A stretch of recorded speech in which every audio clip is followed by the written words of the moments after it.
الحمد لله رب العالمين والصلاة والسلام على رسوله الكريم أما بعد فأعوذ بالله من الشيطان الرجيم بسم الله الرحمن الرحيم كل نفس ذائقة الموت صدق الله العظيم.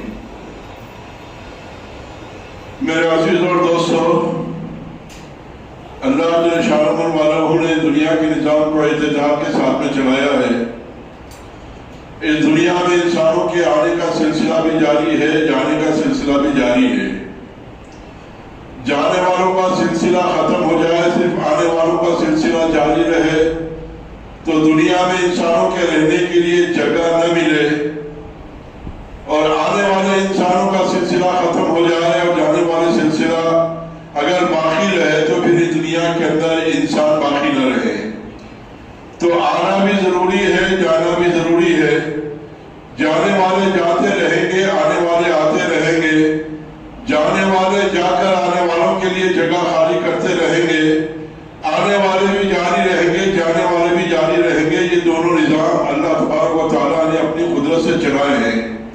اور جب انسان دنیا میں آتا ہے تو آنے والے کو بھی یہ بات معلوم ہے، جو آنے کا انتظار کر رہے تھے ان کو بھی یہ بات معلوم ہے کہ آنے والا جو آیا ہے جانے کے لیے آیا ہے.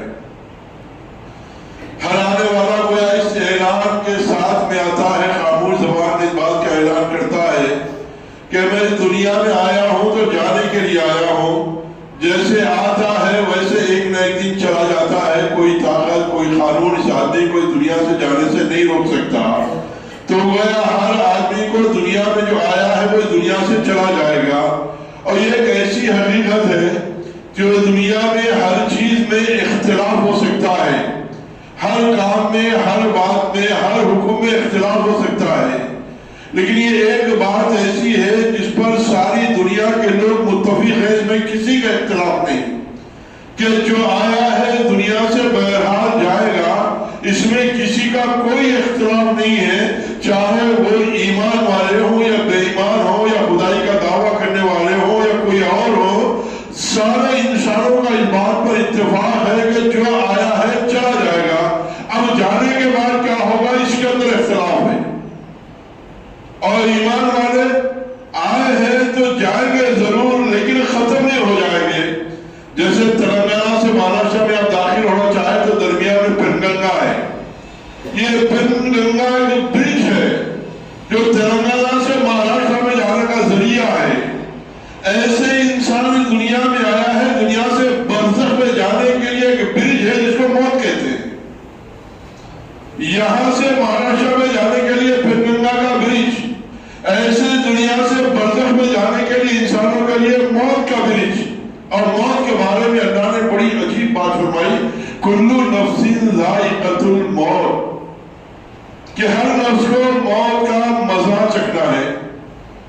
ہر نفس کو موت کا مزہ چکھنا ہے. کلو روح ہی نہیں فرمایا، نفس فرمایا. روح کو موت کا مزہ چکھنا ہے یہ بات نہیں فرمائی، بلکہ نفس کو موت کا مزہ چکھنا ہے. اور آگے بات نہیں فرمائی کہ ہر جاندار کو مر جانا ہے، ہر نفس کو مر جانا ہے. فرمایا ذائقۃ الموت. ذائقے سے، ذائقے کا جیسے لفظ آیا ہم لوگوں سب کو ایک بات سمجھ میں آ جائے گی کہ سب ذائقہ کس کو کہتے ہیں. پیٹ بھر کھانے کو ذائقہ نہیں کہتے. ذائقہ کس کو کہتے ہیں؟ چائے میٹھی ہے یا پھیکی دیکھنے کے لیے تھوڑا سا ڈال کر زبان پر رکھا جائے اس کو ذائقہ کہتے ہیں. کوئی چیز اچھی بنی یا نہ بنی اس کو تھوڑا سا لے کر چکھنے کو ذائقہ کہتے ہیں. اللہ تبارک و تعالیٰ نے قرآن پاک میں فرمایا کہ کلو نفس، کلو روح نہیں، روح کو موت کا کوئی سوال نہیں. ابھی ہمیشہ ہمیشہ کے واسطے انسان کا جسم بدلتے رہے گا. ماں کے پیٹ میں الگ، دنیا کے پیٹ میں الگ، قبر میں جانے کے بعد ہر ایک کے ساتھ الگ الگ معاملہ، اور پھر جنت میں جانے کے بعد الگ جسم. یہ سارے اختلافات چلتے رہیں گے، لیکن اللہ نے فرمایا کہ ہر نفس کو موت کا مزہ چکھنا ہے. مر جانا نہیں ہے، چکھنا ہے. چکھنا نہیں، تھوڑا سا مزہ لینا. اب اس کے بعد عمل آمد کی زندگی شروع ہو جائے گی. کلو نفس، کلو روح نہیں. ذائقۃ الموت، مرنا نہیں بلکہ ذائقہ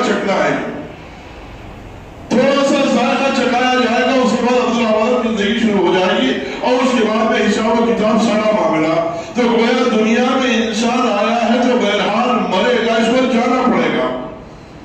جب اسرائیل صلی اللہ علیہ وسلم کو ذمہ داری دی گئی کہ تمہارے ذمہ یہ ہے کہ انسانوں کی جان نکالنا ہے، اسرائیل نے کہا یا اللہ ایسی بڑی ذمہ داری کہ سارے لوگ تو مجھے بددعائیں دے دیں گے. اللہ نے فرمایا کہ پریشان مت ہو، جب کوئی آدمی ان کے گھر میں مرے گا، کوئی بچہ مرے گا تو تمہاری طرف ان کا دھیان ہی نہیں جائے گا، بلکہ کیا کہیں گے کہ ایسا ہوا تھا، اٹیک آیا تھا، بیمار ہوا تھا، فلاں ہوا تھا، یہ ہوا تھا، یہ ہوا تھا. تمہاری طرف ان کی نگاہ جائے گی نہیں، مجھ تک لوگ پہنچ جائیں گے کہ اللہ تو ایسا کیوں کر دیا، اور کوئی اسرائیل کو نہیں کہے گا کہ تم نے کیوں ایسا کیا. تو اسرائیل صلی اللہ علیہ وسلم میں ڈیوٹی دی گئی تو اسرائیل نے کہا کہ سارے لوگ تو مجھے گالی گلوچ کریں گے، مجھے بلا والے کہا کہ نہیں، تمہاری نگاہ جائے گی نہیں، نگاہ کو ہم ڈائیورٹ کر لیں، کسی اور طرف چلی جائے گی نگاہ. اور دنیا میں ہمارا مشاہدہ کہ یہی ہوتا ہے. اللہ نے ایک مرتبہ اسرائیل صلی اللہ علیہ وسلم سے پوچھا کیا اسرائیل تم کو تو میں ڈیوٹی دے دیا کہ تم سب جانداروں کی جان نکالتے ہو، لیکن بتاؤ کہ تم کو کبھی کسی جان کے نکالتے وقت میں رحم آیا کیا؟ اسرائیل صلی اللہ علیہ وسلم نے فرمایا کہ اللہ مجھے پوری اپنی زندگی کے وقت ہی روح نکالوں گا، صرف 2 مرتبہ مجھے 2 لوگوں کے اوپر رحم آیا، صرف 2 ہی مرتبہ. اللہ نے پوچھا کہ بتاؤ اسرائیل وہ کب؟ کہا کہ اللہ ایک مرتبہ تو ایک کشتی کے اندر سارے لوگ سفر کر رہے تھے اور اس وقت میں پانی کی لہریں اٹھی اور وہ طوفان آیا جس کی وجہ سے کشتی ٹکڑے ٹکڑے ہو گئی. ایک تختہ تھا جس پہ ایک عورت تھی اور وہ عورت وقت ولادت اس کا قریب تھا اور اللہ تبارک و تعالیٰ جو ٹکڑے الگ الگ ہوئے کشتی کے، اس تختی کو اس عورت نے بچے کو جنم دیا اور جیسے اس نے بچے کو جنم دیا اللہ نے تو کہا کہ جاؤ اس کی ماں کی روح نکال دو.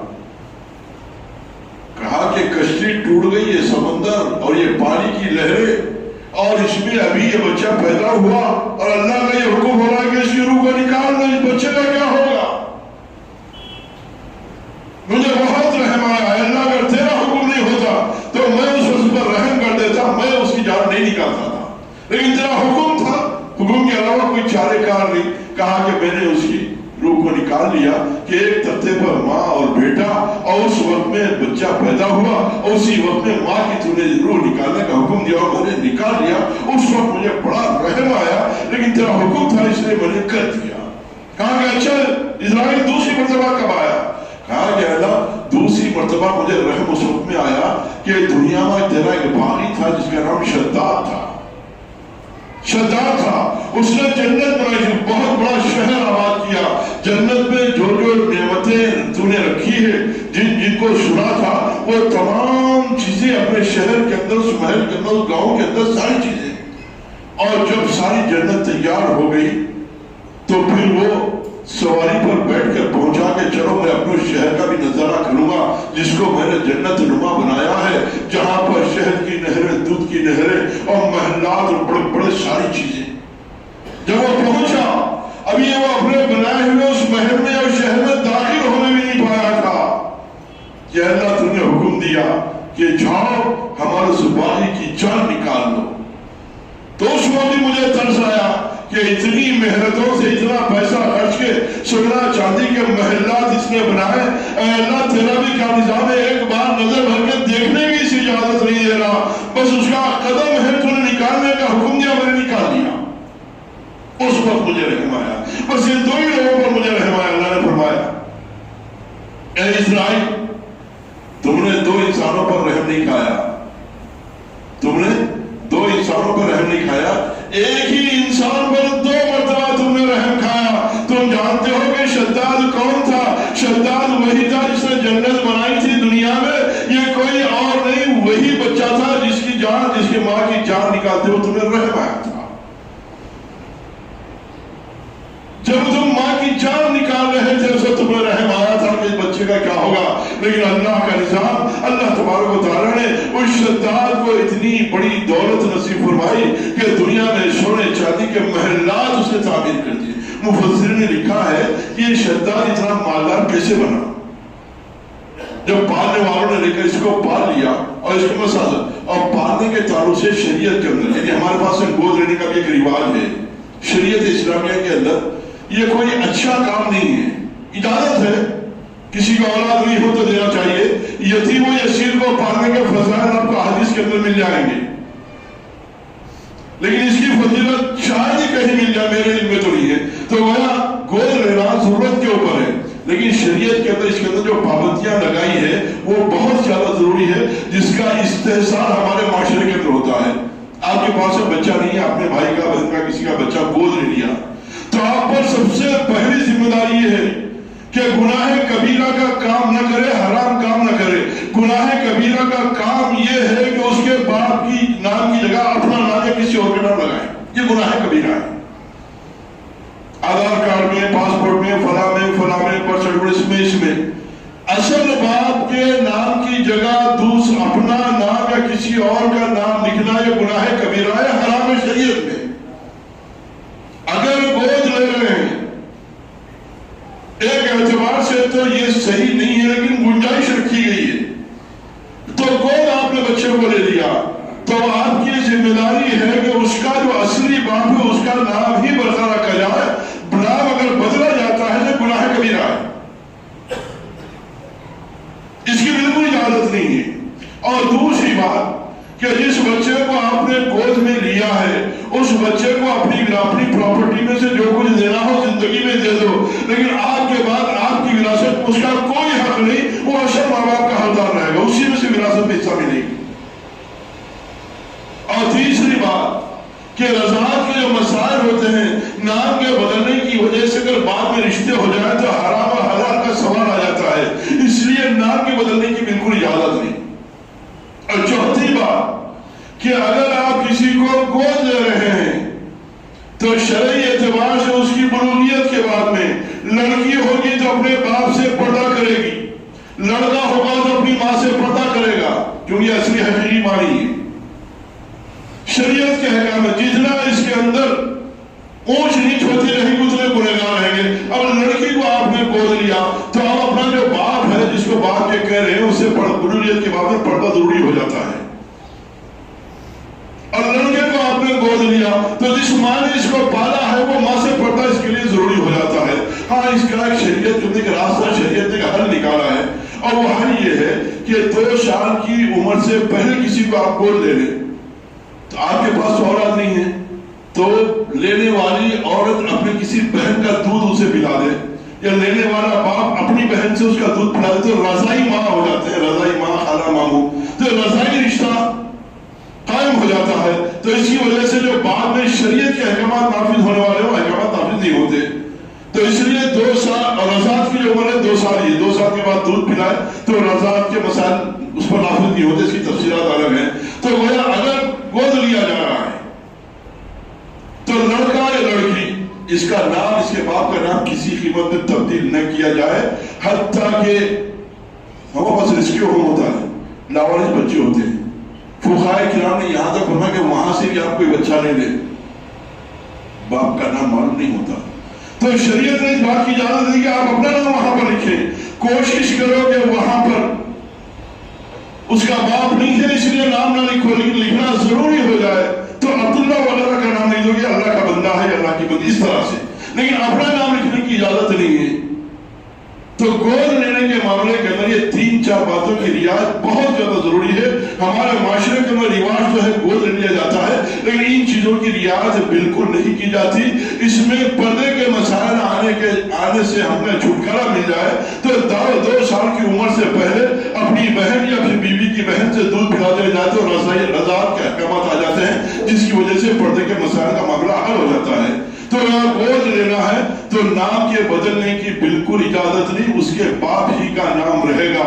اور ایسا بچہ یا بچی ہے کہ جس کے باپ کا نام نہیں معلوم تو حد المقدور اس بات کی کوشش کرو کہ بغیر باپ کے بچے کا باپ کا نام نہیں ہے اسی طرح سے بنا ہوا نہیں بن سکتے سرٹیفکیٹ، تو پھر کوئی ایسا ایک عام نام رکھ دو جس کی وجہ سے اللہ کے بندے کے یا اللہ کے بندے کے معنی آتے ہیں. شریعت نہیں دی جاتی ہے. تو گویا گود لینے کے اندر چیزیں بہت زیادہ رعایت کی ضروری ہے.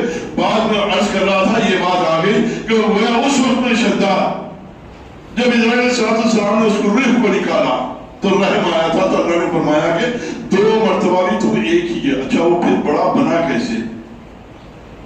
بڑا بنا کیسے؟ مفسر نے لکھا ہے کہ جب یہ بچہ اپنے گود لیے ماں باپ کے گھر میں پڑھ رہا تھا تو بچوں کے ساتھ میں اپنے مختلف روایات ہیں، ایک روایت یہ بچوں کے ساتھ میں کھیل رہا تھا تو بادشاہ سوار اس وقت کے بادشاہ کی سواری جا رہی تھی تو جب سواری جا رہی سارے بچے ڈر کے چلے گئے، لیکن ذہین کے اعتبار سے شداد جو تھا بہت ہوشیار تھا، سارے بچے ڈر کے بھاگ گئے، لیکن یہ بچہ پیچھے ایک اوٹ میں ایک سہارے کے اندر بادشاہ کی سواری دیکھ رہا ہے۔ بادشاہ کی سواری آئی اور چلی گئی، اور جانے کے بعد میں پہلے زمانے کے اندر جو پیدل قافلے چلتے اس کے اندر رواج تھا، خود اسلام کے اندر یہی تھا کہ قافلہ جانے کے بعد ایک 2 3 4 آدمی پیدل سوار نکلتے تھے کہ سامنے جو لوگ ہیں ان کا کچھ سامان وغیرہ اگر کچھ چھوٹ گیا تو اٹھا کر نکل جانا۔ تو ایسے بادشاہ کی سواری چلے گئی اور اس کے بعد میں اس نے دیکھ لیا کہ بادشاہ کی شداد نے دیکھ لیا ساری سواری جا چکی ہے، تو اس کے بعد جب باہر نکلا تو ادھر سے پیدل لوگ آئے تو وہاں تک ایک پوٹلی پڑی ہوئی اٹھا کر دیکھا تو اس میں سرما ملا، تو اس نے کہا کہ اپنے ساتھی سے میں سرما لگا کر دیکھ لوں کیا آخر، تو اس کا ساتھی رک گیا کہ بھائی روکو مت، ہو سکتا ہے تمہاری آنکھیں چلی جائیں گی، لہذا کسی کو تلاش کرو، پہلے اس کی آنکھوں میں سرما لگا دو۔ ارے بولے بات صحیح ہے، لہذا تلاش کرے تو یہ شداد وہاں پر مل گیا، اس کو لیا اور کہا کہ بیٹا دیکھو یہ بہت اچھی چیز ہے، اسے تمہاری آنکھیں چل جائیں گی، اس کو دیکھے تو سرما لگا دے۔ یہ بہت چالاک ہوشیار ذہین تو پہلے سے تھا ہی، جیسے لگایا خدا کی کرنی یہ بھی کہ آنکھوں میں ایسی نورانیت آ گئی کہ جہاں پر زمین میں خزانے ہیں وہ اسے اپنی آنکھوں سے نظر آنا شروع ہو گئے۔ لیکن یہ بات اس نے ان لوگوں کو نہیں بتائی، اگر یہ بتا کہا جیسے سرما لگا چلانا پھلانا شروع کر دیا، تم نے مجھے تباہ کر دیا، اندھا کر دیا، برباد کر دیا، بادشاہ کے پاس جاؤں گا، تمہیں شکایت کروں گا، جب میں کہنا شروع کر دیا تو یہ لوگ اسے بھاگنا شروع کر دیا کہ چلو چھوڑو بھائی یہ عجیب معاملہ ہو گیا۔ اب وہ لے کر اپنے ماں باپ کے پاس سے پہنچا، اس کے بعد باقی ساری تفصیلات، پھر اللہ نے اتنی دولت دی کہ دنیا میں جنت بنا دیا۔ تو گویا 2 بچوں پر 2 لوگوں پر اسرائیل نے جو رحم کھایا تھا وہ ایک ہی تھا، 2 مرتبہ اس نے رحم کھاتے تھے، جیسے اللہ نے فرما دیا۔ تو اللہ تبارک و تعالیٰ نے اس دنیا کے اندر آنے کے سلسلے کو بھی جانے کے سلسلے کو بھی جاری اور ساری فرمایا۔ موت یہ آخرت میں جانے کا ایک برج ہے، کل نفس ذائقۃ الموت، نفس کو موت کا مزہ چکھنا ہے، یہ روح نہیں ہے نفس ہے، کل نفس کل روح نہیں، اور یہ موت ختم ہونے کا نام یہ ذائقہ، جیسے آپ ذائقہ چکھتے ہیں کسی بھی چیز کا، آپ گھر میں گئے آپ کی گھر والی سالن پکائی تو ذائقہ تھوڑا سا چکر دیکھتی ہے، تو یہ ذائقہ ہے، بس یہ اعتبار سے اللہ نے موت کو رکھا ہے، کل نفس ذائقۃ الموت، ہر ایک نفس کو موت کا مزہ چکھنا ہے، یہ ذائقے کے طور پر آدمی ختم نہیں ہوگا۔ آخرت کا نظام تو بہرحال جو بھی ہوگا، جنت و جہنم والا حساب و کتاب والا معاملہ وہ ہر انسان کے ساتھ میں پیش آئے گا۔ اللہ ان باتوں کو سمجھنے کے عمل کرنے کی توفیق نصیب فرمائے۔